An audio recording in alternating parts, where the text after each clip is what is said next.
Hello folks, today we are going to discuss something about Clostridium difficile infection.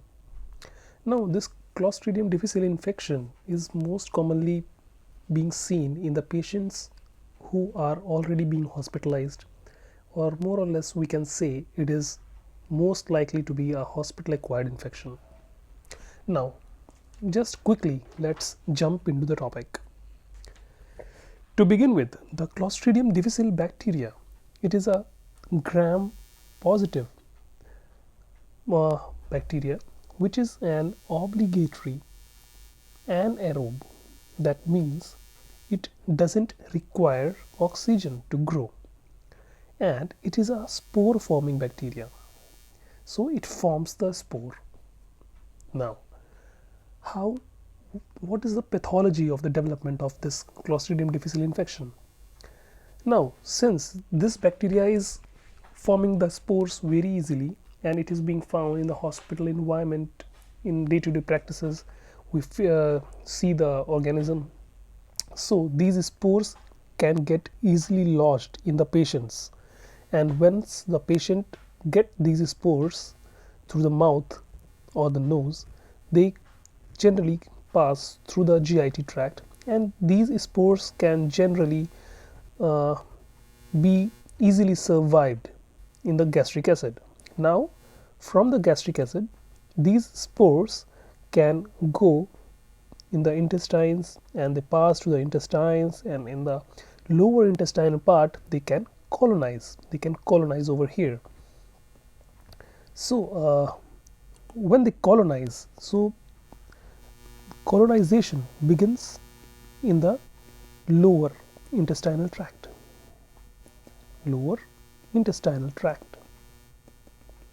After colonization there, they start to secrete certain toxins. Now these toxins are being secreted, and what are these toxins? These toxins are basically of two types. These are toxin A and toxin B.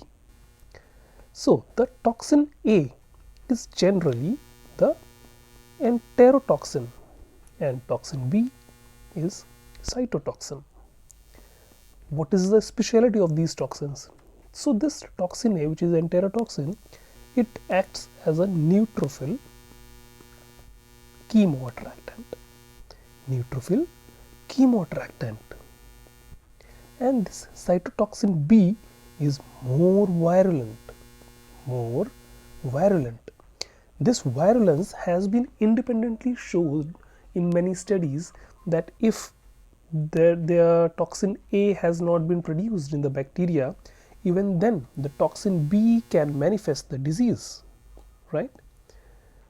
So once the toxin is produced, these toxins collaboratively cause certain mechanisms in the certain diseases, pathologies in the patient. What are these? Number one is the disruption. It is the disruption of epithelial and cell barrier, right? The epithelial and the cell barrier get disrupted. As a result, there is oozing of the fluids, and the patient can land up in diarrhea. And also there can be the formation of the pseudomembranes, which is a characteristic pseudomembrane formation, which is a characteristic pathology of the said disease. Now just shortly we talk about the pseudomembrane. This pseudomembrane, it is generally confined to the colonic mucosa.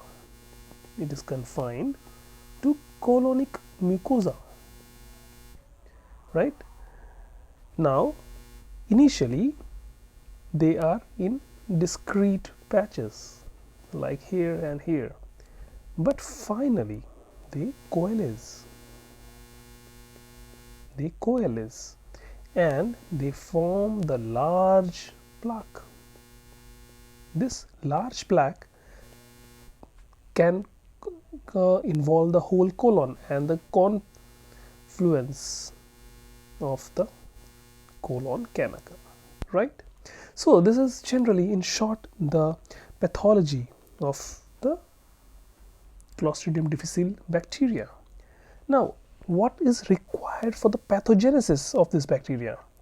Now there is the three event hypothesis, three events which are generally necessary. It is called as the three events which are necessary for developing the pathogenesis or development of Clostridium difficile infection. So what are they? Now let us say one patient who happily was roaming around and suddenly he fell ill, he landed up in hospital. When he came to the hospital, the doctors started using the antibiotics.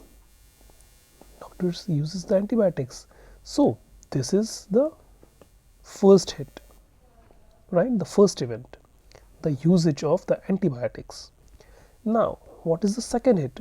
The second hit is when the Clostridium difficile is acquisited by the patient. That means the Clostridium difficile bacteria is being acquired, or acquisition of the Clostridium difficile bacteria. Now there can be certain fate. For example, this guy is looking quite happy here. Why he is happy? He is happy because he turned out to be asymptomatic. Asymptomatic Clostridium difficile colonization occurs here, and he is asymptomatic. Why he is asymptomatic? He can be asymptomatic due to some non-pathogenic or non-virulent kind of the bacteria. And on the other hand, this chap is poor, or this is not happy looking, so he develops Clostridium difficile infections. So this is the third event. This can be this or either this. So there are the three events generally: 1, 2 and 3. First, as soon as the patient receives antibiotic, he becomes prone to develop the Clostridium difficile infection. Second is the acquisition of the Clostridium difficile bacteria, and third is the fate of the patient, that is after that he or she can develop the Clostridium difficile infection. Right. Now quickly we can see now the clinical features.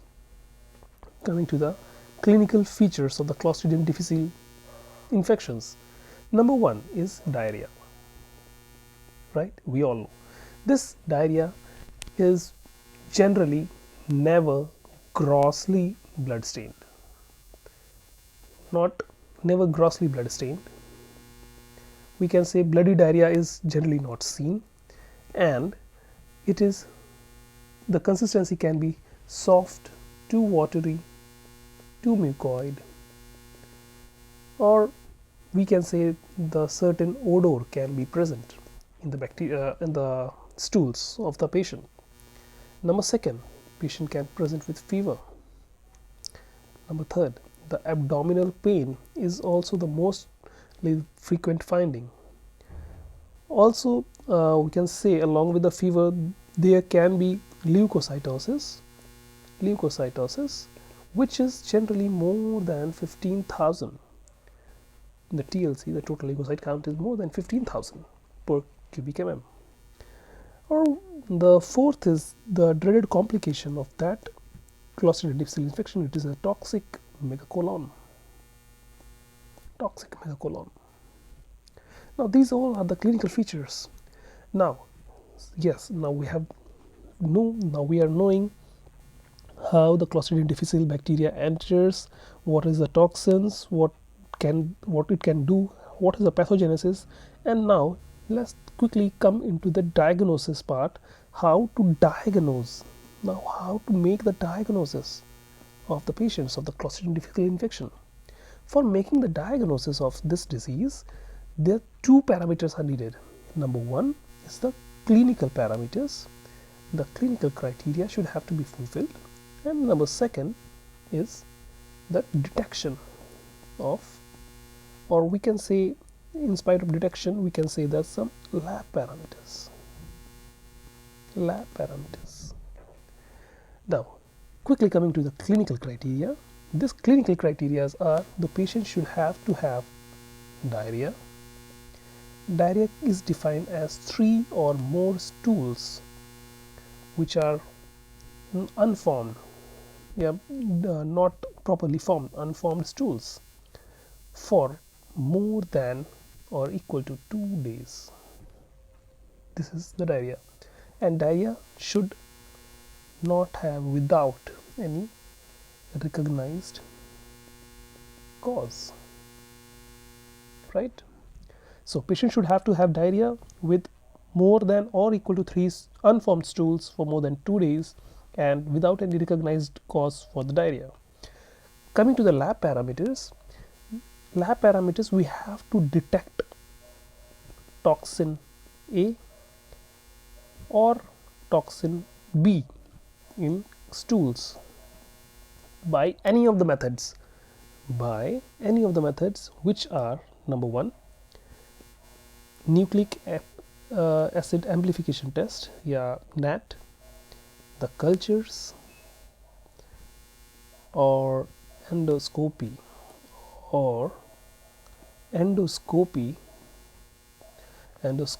should have to reveal, or colonoscopy we can say also, colonoscopy should have to reveal the pseudomembranes or the visualization of pseudomembranes. Pseudomembranes are nothing but the whitish plaques which are being seen over the mucosal surface of the GI tract, right? So we can check the stools by other methods also, but they are less reliable, so we are writing that in a different color, that is like ELISA method, enzyme immunoassays for toxin A and toxin B. These are less reliable, and the specificity and the sensitivity are low for the enzyme immunoassays, right? The NAT and culture are the best, having the best sensitivity and specificity. After that we can use the colonoscopy or the endoscopy also. Okay, great. So now coming to the treatment part.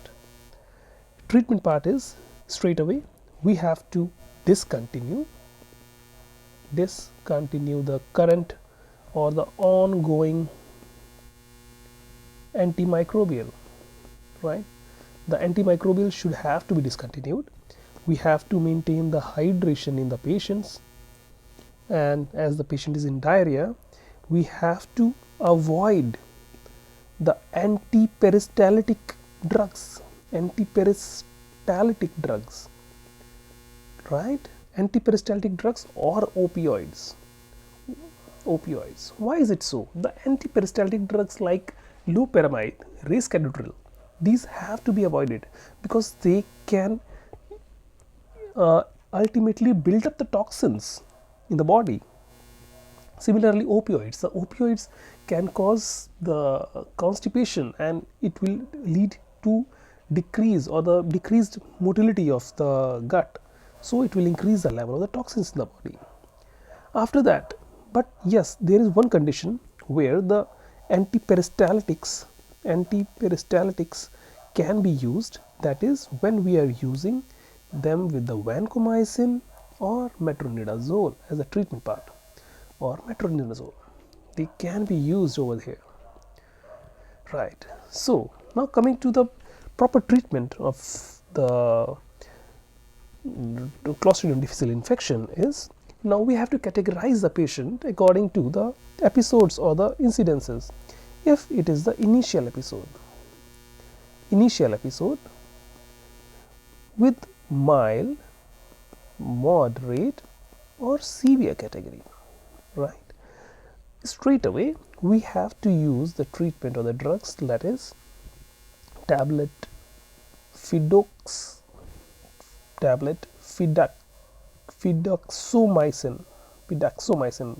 just pardon my word, fidaxomicin, which is 200 milligrams tablet twice daily for 10 days, or we can use vancomycin, and mind you, this vancomycin is oral vancomycin, 120 milligrams once daily for 10 days. For the severe cases, the vancomycin is being used first, right? Okay. Now, If it is the fulminant, it is the fulminant Clostridium difficile infection, the initial episode, then we have to use vancomycin 500 milligrams via NG tube, plus we can use, or we have to use, metronidazole 500 milligrams IV TDS, plus we will use rectal vancomycin 500 milligrams TDS. Now the question is, what is fulminant? What is fulminant episode of the Clostridium difficile infection? Fulminant means when the patient is landed up in hypotension, shock, ileus, or toxic megacolon develops. Toxic megacolon develops, right? So this is the fulminant initial episode of the CDI. Okay, now if the patient presents with a first recurrence, first time the patient noted the recurrence, the first recurrence. In the first recurrence also we will use fidaxomicin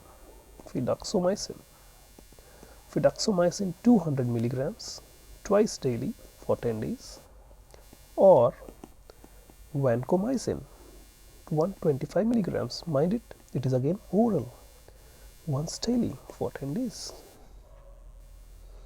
Right.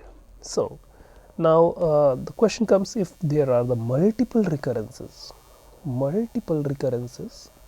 then what should we do? For multiple recurrences, again the fidaxomicin has the good role. Fidaxomicin 200 milligrams twice daily for 10 days, or oral vancomycin 125 milligrams once daily for 10 days. But here there is a catch. This oral vancomycin for 10 days, after that we have to switch to oral rifaximin 400 milligrams twice daily for 2 weeks. That means 10 days plus 2 weeks.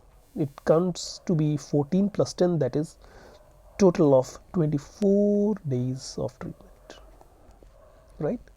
Total of 24 days of the treatment. Yes. Now there is also one more treatment modality, that is the fecal microbiota transplantation. Transplantation can be done over here, right? So this comprises, I think, the most of the part of Clostridium difficile infection. If you are wishing to get some more notes like this, do please comment and subscribe to my channel. And before that, ending this lecture, there is one more recent development. If the patient is having the recurrent CDI, in the recurrent CDIs, there is the now we have the very new drug, which is the monoclonal antibodies. These are this is bezlotoxumab. This is bezlotoxumab.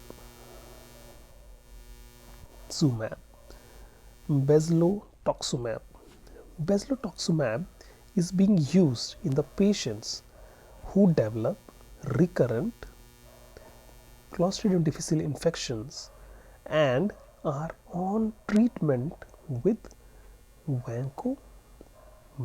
fidaxomicin.